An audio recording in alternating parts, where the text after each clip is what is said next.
People live in a world of their own making. Frankly, that seems to be the problem. Welcome to Angry Planet.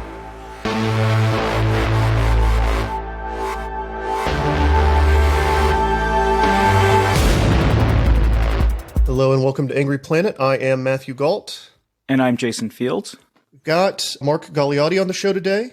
I have no prep. I have no intro. If you're following the international situation, we are recording this on March 1st. I'm giving you the timestamps because the last episode we recorded, which is also about the Ukrainian conflict, some of the conversation was invalidated mere hours after we had it, which was kind of fascinating. That's how quickly things are moving right now. If you know, Mark has been on the show, if you're a listener, several times. I think he's I think you've been on more than a dozen times now. You've been coming on for years. You're a guy that knows a lot about Russia.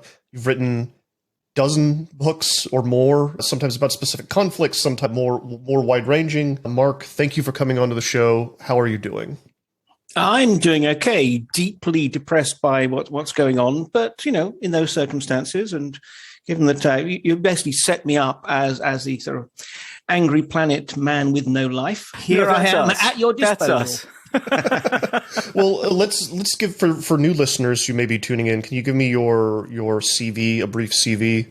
Where are you working? I mean, at the moment I run my own little boutique consultancy company, Mayak Intelligence, looking at Russian politics and security issues.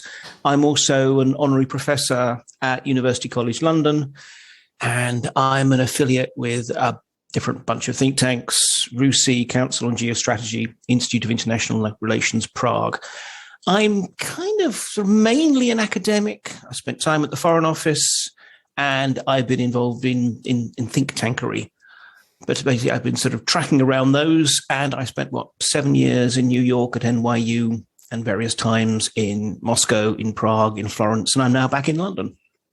I've been referencing your book, We Need to Talk About Putin, quite a bit lately with people. I think that is a pretty good, very brief read and a good resource that I think will give you kind of a quick background on him if you don't have it, and where his more recent state of mind might be. Mark, what are you... there's so many questions I have. What are you what are you focused on right now? Where are your eyes at? There's so much going on. Yeah, well, I think let's sort of put it on kind of three levels. One is actually what's happening in Ukraine and what that tells us about what the Russians are really about.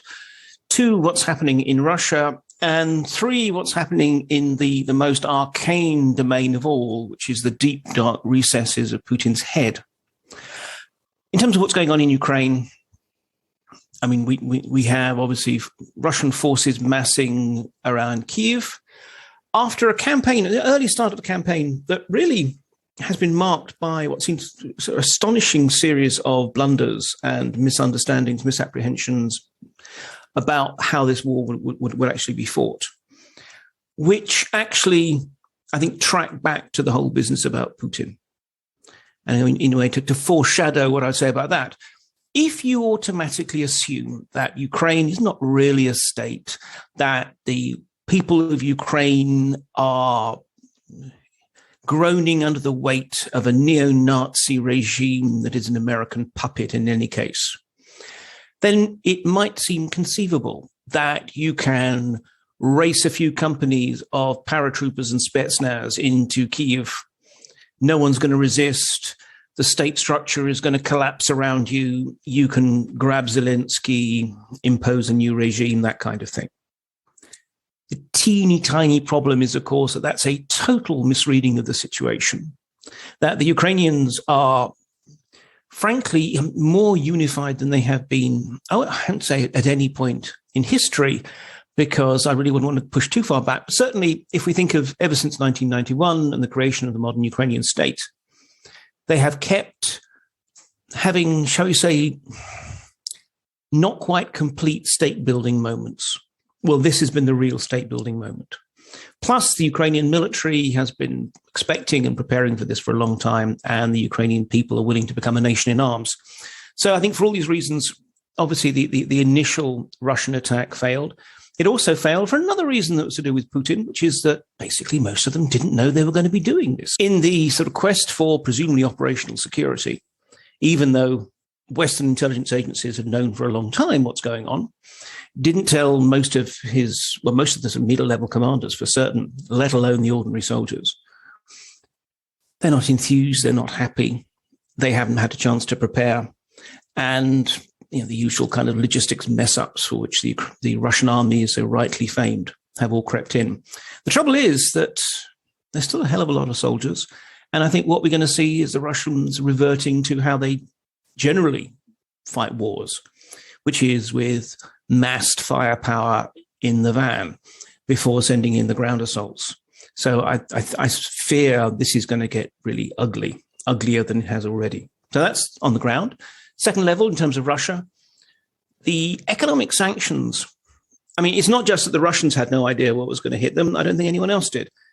I've talked to people in DC and London who are amazed by how quickly and with what unity the West came together.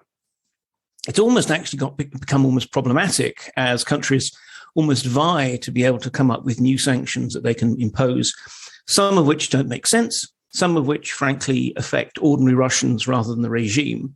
But this has become something of a bandwagon. And,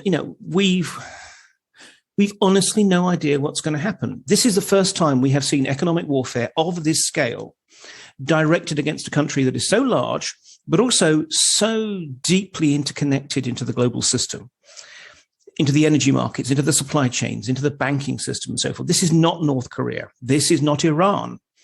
So, you will find economists who will confidently declaim one way or the other. But frankly, I think no one really knows, and this is what's going to make the textbooks. Of course, miserable time to be an ordinary Russian, which I think is a problematic thing. On one level, there is always a sort of a strategy where you squeeze ordinary Russians and they should topple Putin. People power only ever works when the security forces are divided, demoralized, and so forth. I mean, actually, of all people, we can go back to Lenin, who said that essentially, revolutions succeed when the elite has a critical absence of will. But at the moment, unfortunately, the elite, the men with the guns, the men with the rubber truncheons, still seem willing to obey their orders. And thus, hats off to the thousands of Russians who've already been arrested, protesting against the war, or even the figures, journalists, think tankers, and so forth, who have publicly come out against it. This is an increasingly authoritarian and, frankly, spitefully intolerant regime. It takes a lot of guts to actually stand up against it, knowing that your liberty, your livelihood are both on the line, and maybe your kneecaps as well. I'm not sure if I'd have the guts to do it in that situation. Who knows? So, Russia is bracing itself, and this is really going to have a serious long-term impact. And the final point, and I'm rambling on, but hey, you haven't got questions, so I'm doing you a favor. is Putin itself? And again, I think this is for me one of the interesting in academic terms, worrying in human terms points. I think we are seeing a new Putin, a new kind of evolution, the final stage of his evolution, degeneration, call it what you will. He's truly become a caricature of himself, which is something that tends to afflict authoritarian leaders who've been in power for too long. There is actually a good reason for term limits. His circle had shrunk even before COVID. And then COVID and the quite extraordinary biosecurity measures that were put in place around him and are still there, those ridiculously long tables at which he sits, even when there's his officials, which to some does imply that actually there may be other underlying health issues there. That it may be because, we were told that he'd taken the vaccine, but it would be such an obvious photo op. And yet we never actually saw it. They never even actually told us precisely which vaccine he was meant to have been given. There are therefore suggestions that he may be taking treatments or having some illness that might change the balance of his mind. Who knows? It might be age, 2 years with too much time on his hands, brooding about all the injustices meted out on Russia and what his place in history is going to be. I don't know. But the interesting thing is, when we saw last week's televised Security Council meeting, at which Putin was ostensibly there to get briefings from the most powerful officials in his country. And yet he bullied them, he browbeat them, and particularly I never thought I would feel sorry for Sergei Narishkin, the head of the Foreign Intelligence Service. But, he really was openly bullied. And given that this was not actually shown live, and this was an edited cut, they actually chose to keep that in so that the entire Russian population, and indeed the world, could see Narishkin being bullied. When his prime minister, Mishustin, tried to tell him about the economic situation, Putin was obviously bored, not listening, cut him off. When his main negotiator with Ukraine through the Normandy format actually wanted to weigh in on some crucial issues, Putin cut him off. He actually pushed further. Putin cut him off harder. Again, this was not actually about a briefing. This was about basically a ceremonial demonstration of loyalty to support a decision Putin had already made. And then we had these two speeches, one recognizing the rebel pseudo-states and the other one essentially the declaration of war. These were, again, almost caricature Putin.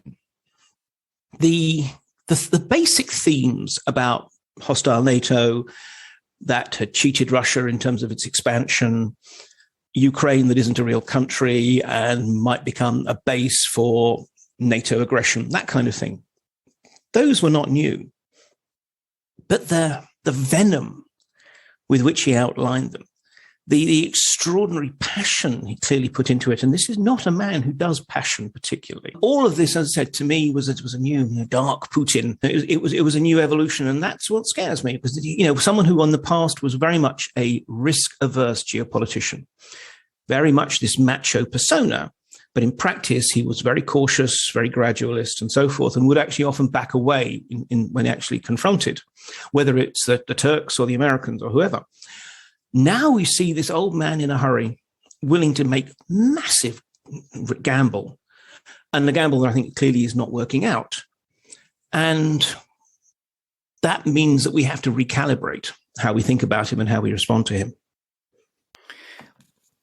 I've been looking back at pictures of Grozny in Chechnya, specifically preparing for something I'm working on. And now I'm wondering, since it hasn't gone over well to begin with, the quick assault, the Blitzkrieg, if you will, are we going to see another Grozny out of Kharkiv or Kiev? I mean, complete flattening.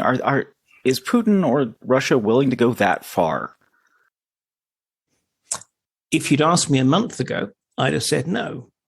Now the honest answer is I don't know, because it's certainly true. If we look at past history of how Russians approach urban warfare, which is, after all, a very messy, dangerous business. Now, Russians do not feel any particular animus towards the Ukrainians. We've seen this in opinion polls and such like. They do regard the Ukrainians as their brothers, cousins, or whatever. Although they're being fed this extraordinary vitriolic propaganda about, Nazi state and such like, there doesn't seem to be much particular traction for that. So I think the regime wanted to avoid that kind of an attack. And as I said, didn't feel the need to. But now, look, I imagine Putin must feel he needs to have some kind of successes. He needs to acquire some kind of momentum. I mean, originally, I understand, and this is the sort of word in Moscow, is that the overall plan was that Kyiv would have fallen within 2 days and the whole operation would take 2 weeks. Well, that's not exactly going to timetable. And I suspect that precisely that we're going to see, whether we're going to see a kind of a flip of the switch from the current approach to full on just blow it to rubble, I'm not convinced. But I certainly think we're going to see a further gradation upwards with a willingness to basically be a lot more destructive and therefore a lot more lethal. But yeah, I think we're probably going to find even actually the Russian commanders on the ground trying to avoid being quite in that position. This is a war that eschews simple predictions, but you are a person that has studied the Russian way of war for a long time. You know it in and out. You've written some of the best books on it, to my mind. Do you think they eventually win this? Does Ukraine have a chance? It almost feels unfair or disloyal to not say Ukraine has a chance. I think we have to disaggregate. I think we have to cut through that, though, because we are, and I want to talk about this. And Ukraine is absolutely winning the information war, right? And they are making it look like they are kicking ass, and perhaps they are. But the reality of what the public sees about a war and the reality of the war on the ground are two different things, right? Totally right, absolutely, and particularly, I mean, we live in an age of instant gratification. You know, we always want to binge watch the series, and therefore we expect things to sort themselves out really quickly. Wars often go on a long time. And yes, you're absolutely right that we can't generalize from just the first few days, and also what we see precisely from media that is, on the whole, on the Ukrainian side in both senses of the words. So I think in that context, look, I mean, clearly the Ukrainians have done a hell of a lot better than we might have expected. They not only have often put up a fight, but though there are areas, I mean, clearly on the sort of the Crimean axis of advance really has moved quite effectively.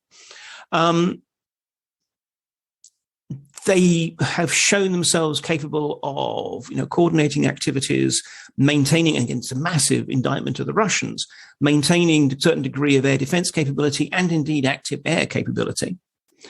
And they also have been successfully targeting, for example, fuel supply routes and trucks, which is clearly something of a weakness of the Russians. All that said, they have also benefited from the fact that in these early days of the war, the Russians really haven't been fighting to full strength, and they really haven't been, frankly, they haven't been fighting the way they train, plan, prepare, and arm to fight.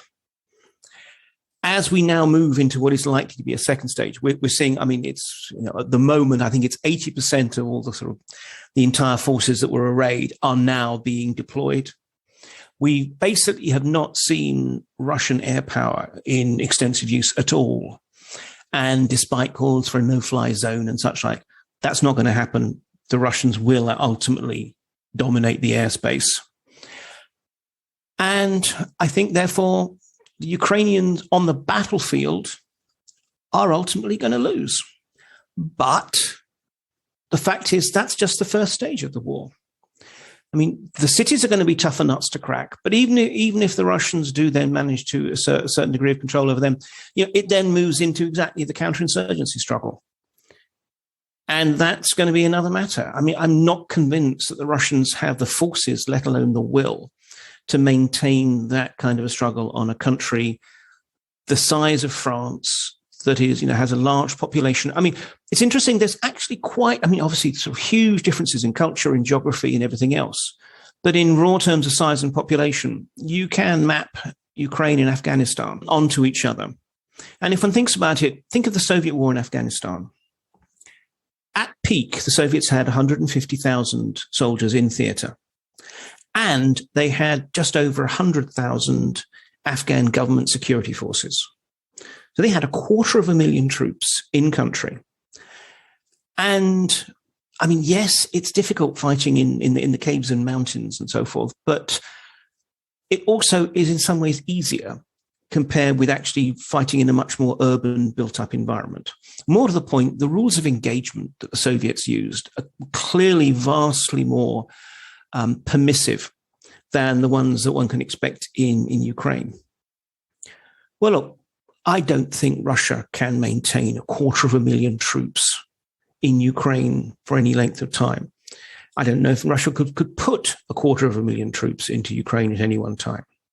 So, I mean, I think that, we really have to appreciate the extent to which I don't think this is ultimately a winnable contest if it's purely in military terms. Now, it may be that actually at some point, President Zelensky decides that he needs to capitulate just simply to save lives. And then there will be some kind of political settlement of sorts that clearly would benefit the Russians. I have no idea if that's possible, conceivable, or would happen. But even then, it's not going to be something that then people will just shrug and think, well, that was a shame. We gave it a good go to maintain our independence, and it didn't work out. Ho-hum. Maybe the next generation. No, I mean, I think that this will continue to be, at best, the Russians will face a terrorist campaign. If they're lucky, they're really, really lucky, vastly luckier than I think they will be, they'll have Northern Ireland. And Northern Ireland, during the Troubles, the size of France. If they're unlucky, they'll have an Afghanistan. I think these are debilitating for the Russians. And that's and that's completely setting aside the geopolitical fallout, right? I mean, absolutely. It feels like we are living through a burst of tensions, a realignment of some kind. I don't think anyone would have ever imagined that the West would come together so quickly and so uniformly. Like, people that stayed out of World War II are invested in this. How does Russia recover its international standing, or does it? This Russia can't. A post-Putin Russia, maybe, depending on what happens. But no, I think this is it. I think amongst the many, many casualties has been any notion that Russia offers some kind of positive alternative position in the international scene. And, let's face it, this was pretty limited anyway. Russia didn't exactly have a vast amount of soft power. But also what this is going to mean is that a Russia that, is assailed, regardless, I mean, it's a lot to put aside, but let's put aside what's happening in Ukraine. But even everything else, I mean, basically, sanctions will maintain until there's some kind of a political deal that means Russia pulls out of Ukraine. The damage done, I mean, the scarring to the Russian economy and probably to Russian society is actually going to be deep and will take a long, long time to heal. There isn't going to be the money. There isn't going to be the credibility for the kind of imperial gambits that we've seen, well, obviously in Syria, but in Africa, in Latin America, and so forth. The relationship of Moscow to Beijing, I think, again, is dramatically tilting. Because on the one hand, you have Beijing that clearly does not want to get involved. It is not backing the Russians. I mean, this is, after all, we must remember the Chinese, they haven't even recognized the Crimean annexation. And so in this, they're just simply saying, we understand that the Russians have a beef with NATO, but this should be resolved with negotiation. So it's not like they're exactly kind of riding over the crest of the hill to come to help the Russians. They will be willing to do business with the Russians, but the price of that will be essentially vassalage rather than anything else. So I think that exactly as long as Putin is in power in the Kremlin, then actually his lengthy campaign precisely to remake Russia into a great power clearly has failed. Another phrase that keeps reverberating through my mind as I am watching, especially the information war play out, in the context of this is like Russia's ability to manipulate, maybe manipulate is the wrong word, occlude information over the past 10 years, I think has been really fascinating for me to watch. But I would never imagine that they would so completely be, it just feels like suddenly they're outclassed and everything is different now. And their ability to kind of muddy the waters about what's going on is being completely outmatched by Ukraine. Can we talk about like what's going on in the information space right now and how Ukraine has kind of turned everyone on their side? Yeah, I mean, first of all, it's a lot harder to muddy the waters when it comes to a massive armored invasion. There's a certain lack of ambiguity there. These 1,000 tanks just took a wrong turning. But more broadly, yeah, I mean, I think that firstly, I think we always overplayed the Russians' capabilities. They were sometimes the universal scapegoat. Whenever we failed to get our message across, it was actually because of the power of Russian disinformation, which often wasn't that powerful at all. Secondly, again, this is a recurring theme that you can't just simply ramp up an effective information campaign like that when you don't have anything really positive to give. And precisely because of Putin's secrecy, precisely the fact that, look, most Russian officials found out about the invasion at the same time we did. And were not quite, well, in their own way, I think most of them was horrified as we were. Obviously, different kinds of horror for a different sort of thing. But it did absolutely mean that they didn't have anything already in the can. They didn't have prearranged lines. They didn't already have people ready to kind of roll with particular ideas. So they've been scrambling desperately to put out their own sort of new memes. And what's interesting is the extent to which actually there are some people, particularly the sort of toxic TV commentators, who, they are used to spinning on the proverbial dime. Oceania has never been at war with Eurasia. And they're saying all the quote unquote right things. But one of the ways that the Russian information operations worked is precisely there is a considerable body of people who are serious journalists, scholars, and such like, who kind of can be mobilized for the right message. And it's interesting how actually far fewer of them seem willing to put themselves forward for this, in part because of sheer distaste for what's going on, in part because they think it's actually a totally stupid and dangerous move, and in part, I think, because, and again, this is, I think, a really interesting thing because it has some serious implications for the stability of the regime. But if you have just that inkling that things might actually go rather badly, and that you might actually someday have to answer for what you say and do, then even the most cynical and soulless individual might think, I'll try and sit this one out precisely because you think that this one might be just a bit too dangerous. So I think for all these different reasons, we're seeing much more the B team being deployed, or even the C or D team. And then you can contrast that with the Ukrainians, who, first of all, again, have right on their side. They have the underdog factor. They have all of these things that makes them appealing. They also have an astonishingly powerful sort of icon in the form of President Zelensky. Now, again, I don't in any way want to make this sound as if I'm sort of minimizing it when I say, he is a trained and experienced performer. He's a comic and an actor. Now, look, all politicians are actors in some way or other, but he knows how to do it well. People wondered if he ultimately would have the backbone to be an effective leader in a time of crisis. Well, I think he absolutely has demonstrated that that's the case. And you have this incredibly powerful juxtaposition of the aging, Botoxed warlord in his bunker and the relatively young, vibrant Ukrainian president who's not wearing a suit, who's wearing a T-shirt and a flak vest, and he's out in Kyiv demonstrating that he's with his people. I mean, that's powerful for the Ukrainians themselves. People need these kind of cohering figures. And it's also incredibly powerful. We saw when he spoke to the European Parliament just today, massive, lengthy standing ovation. Even though, in effect, he was actually berating them for not doing more. So, I mean, I think, all of these things have come together. But I would just throw in one other fact. We have always in the West pretended that we are the good guys, which we kind of are, and that we don't use more underhand methods, which we do. But especially in the Cold War, we were very good at political war, all kinds of different ways of fighting political war. And then to an extent, we seem to have got, after 1991, a bit fat and lazy. We sort of kind of forgot. But I think the muscle memory comes back really very quickly. And I think we're also seeing that actually we in the West, we are definitely not only giving the Ukrainian information campaign a nice boost, but also there are other instruments being used already. And I think this is it. Really, we are returning to the Cold War. It's not an ideological Cold War, really, but it is absolutely going to be the Cold War. And a lot of the old Cold War skill set is, I think, going to find itself sort of brought out and adapted to the modern age, which is, of course, what I talk about in my book, The Weaponization of Everything, incidentally. Is it dangerous that Zelensky is so good at what he does?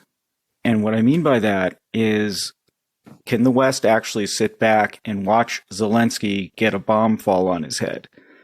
Is he enticing us into war?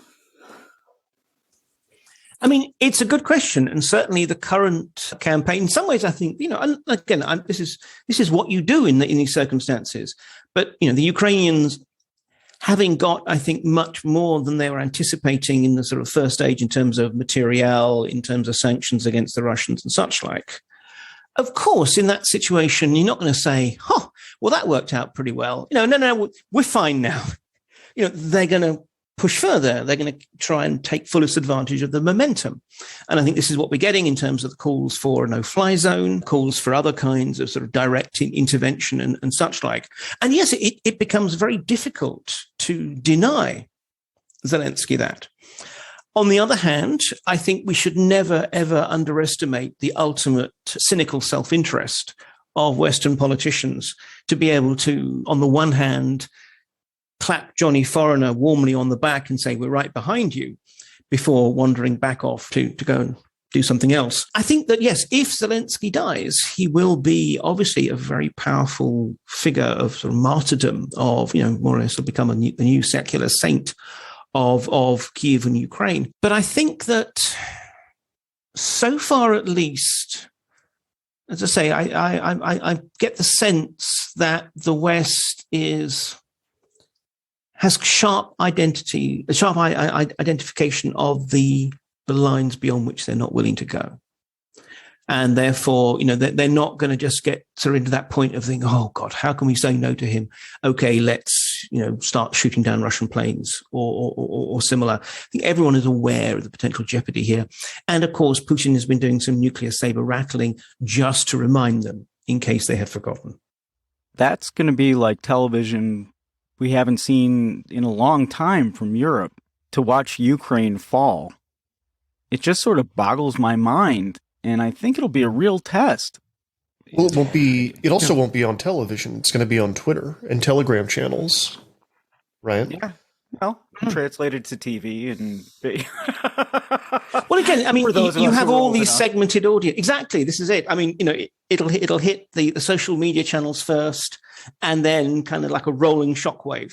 It will move to other media and even then end up in printed newspapers. But yeah, I mean, I think, and again, that will be an issue because also there's the question of, already there's more than 650,000 refugees in East Europe, European Union countries.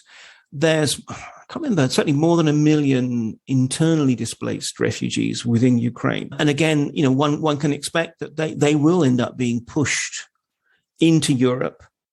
And that's going to have sort of a massive disruptive impact there. And of course, push for this notion that, well, something has to be done. We can't just simply sit back and let that happen. And yeah, I mean, look, it's not impossible. I mean, I think that the point is that I suspect that again, if we do reach that stage, and I don't think it's impossible actually that the Russians will have such a bloody nose that they might actually revise their notional objectives. I mean, at the moment, it's Putin saying, "Oh, it's not about conquest; it's about demilitarizing Ukraine and denazifying it." Well, obviously, that actually all requires control over the whole country. But it might be that actually they'll push back to, say, the Donbass region and say, no. Well, as we said, we were never about invading Ukraine, but we want to protect the ethnic Russians and the Russian speakers of the Donbass region, and therefore that's where we're going to consolidate. So it's possible that we might see something like that. But again, I'm not convinced that the current iteration of Putin would be willing to do something that clearly would be a reversal unless Russia had suffered very badly beforehand. We'll have to wait and see. But I think a particular concern of mine is this. Let's say Kyiv falls or surrenders, and essentially the Russians control the country but are fighting an insurgency. It's fairly clear that we have made it very clear in the West that we will continue to assist that insurgency. Now, obviously, the Russians will be doing what they could to interdict any such assistance. And so, yes, you're going to have helicopters and Spetsnaz out there on the borders trying to catch shipments and such like.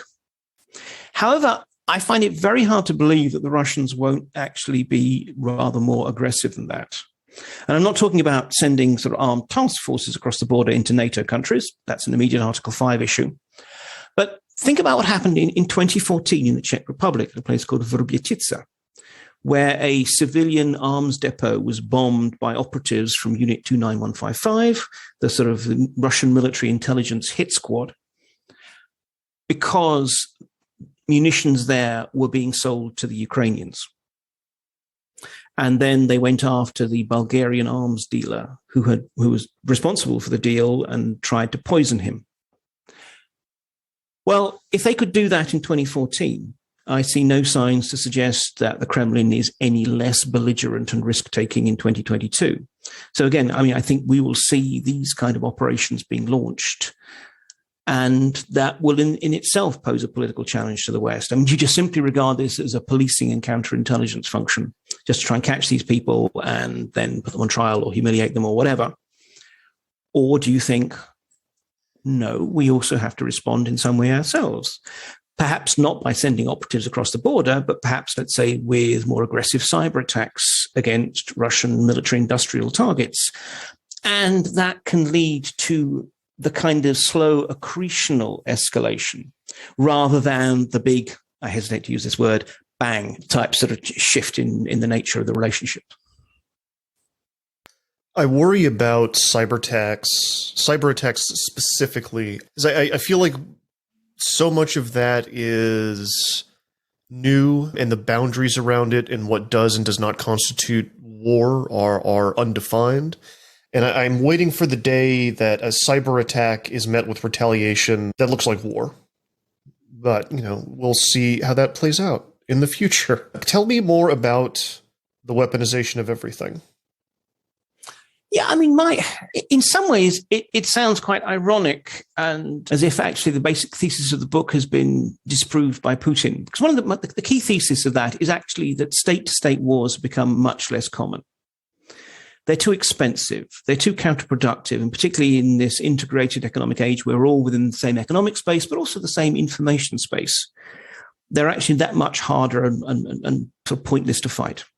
But on the other hand, that people are still people, nations are still nations, and the various rivalries that exist between us continue, and in some ways are actually much less constrained in the post-Cold War era and in this age of mutual integration. And essentially, therefore, the book is really a kind of a guide to whole kinds of different ways that nations can mess with other nations to try and bring about the effects that they want. Because after all, it goes back to the whole Clausewitzian notion. War is a continuation of politics. War is just basically one of the means you use to make another country do something it doesn't want to do. And I think that there's vastly more options these days.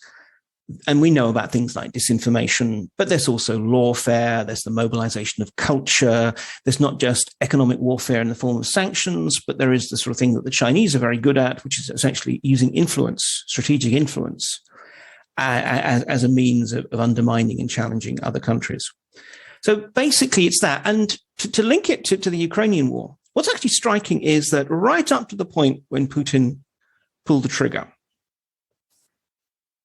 things were going his way. He built this massive task force on Ukraine's border, which absolutely could roll in and fight. But just simply by its presence, it was a massive form of coercive diplomacy, of heavy metal diplomacy. And not only was it really harming the Ukrainians, the Ukrainian economy was tanking at that point, but also it was sufficiently scaring the West that they were beginning quietly to prod and push Kyiv to make concessions to Russia. Meanwhile, Ukraine was being barraged by the whole range of non-kinetic attacks. We had cyber attacks. We had, obviously, economic warfare, particularly the use of energy. We had disinformation, subversion, essentially state terrorist style, low-level physical attacks. All these kind of things were going on. And so at that point, if Putin had only read my book, he would have realized just how powerful all these instruments were. And actually, he was winning. Because also, he could just simply maintain this force in being. There are costs, but not costs that an authoritarian regime cannot afford to pay, especially not one that's got £500 billion foreign reserves. So it was there in force. He could have just sat back, let the Americans nominate one more date after another when they thought the big invasion was going to happen, and then just sit back after a certain point and say, look, we told you we weren't going to invade. And particularly to the Europeans, say, so tell me, why do you think the Americans were lying to you? And what else do you think they've been lying to you about? It was all going his way. But for whatever reason, he was too impatient. He needed to seize the initiative. This wasn't dramatic enough, or maybe he just hates the Ukrainians that much. I mean, who knows quite what the human imperatives of what is clearly really a one-man war were. And now we're in a situation in which, in some ways, he is using the kinetic means, and we in the West are using all the non-kinetic means at our disposal, increasingly so. And we're going to have to wait and see which of these is more powerful.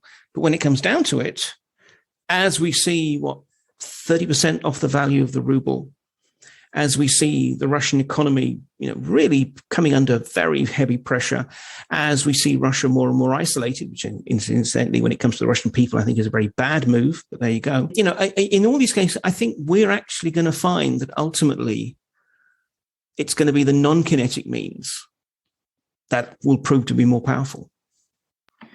I have only one more question. Matthew, you might have something else.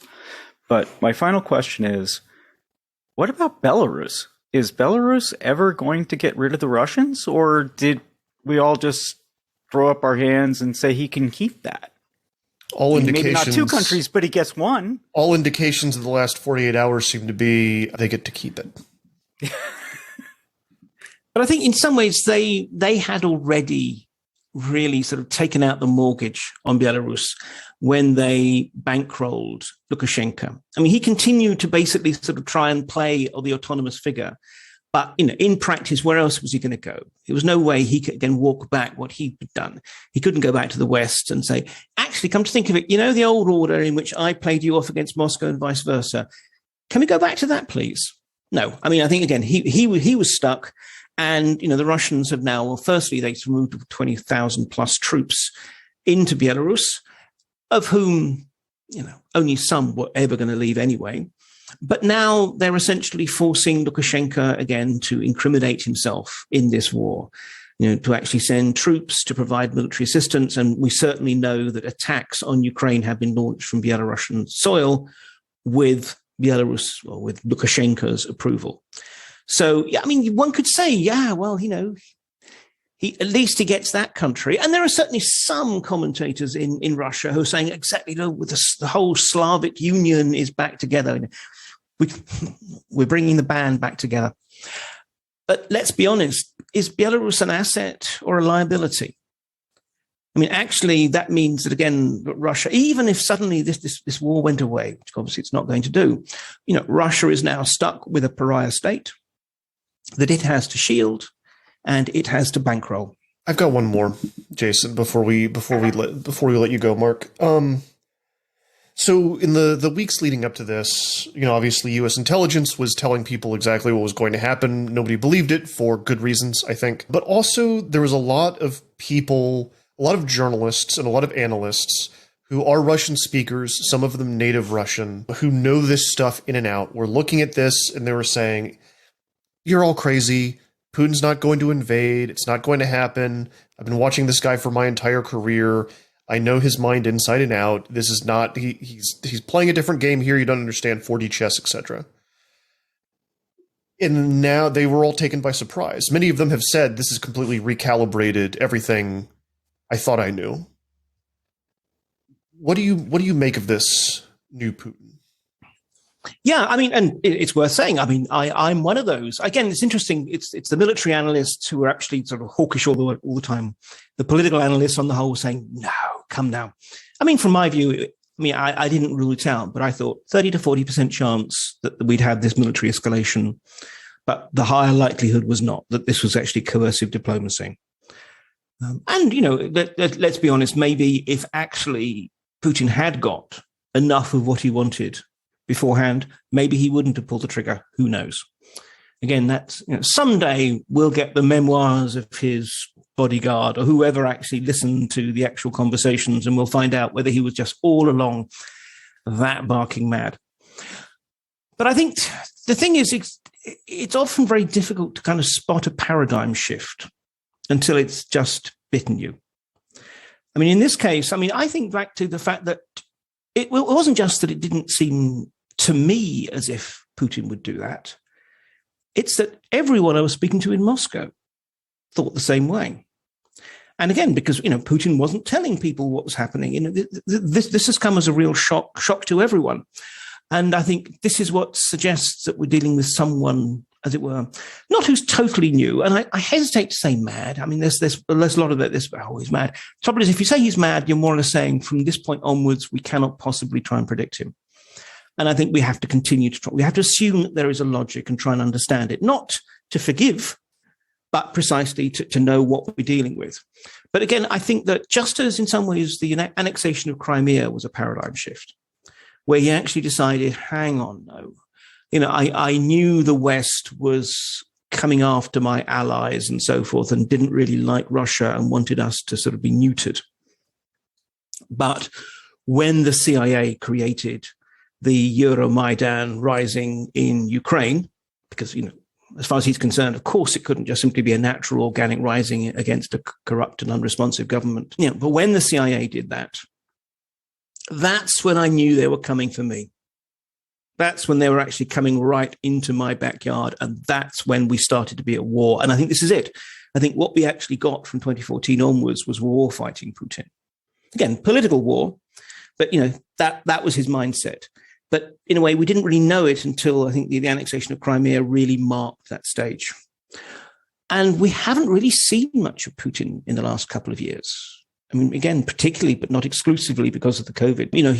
We have occasionally seen him at the end of very long tables or, in carefully staged events. But, actually, Putin has not been particularly evident. We haven't really had a chance to savor the full breadth and richness of his thinking. And that, as I said, that goes for Russians in the presidential administration, as well as for pundits and observers. So I think this is the issue that there has been that new paradigm shift, and it's hard to spot it until it happens. Mark Galeotti, thank you so much for coming on to Angry Planet. It's always a pleasure. One of our favorite guests. Thank you. It's always fun for me too.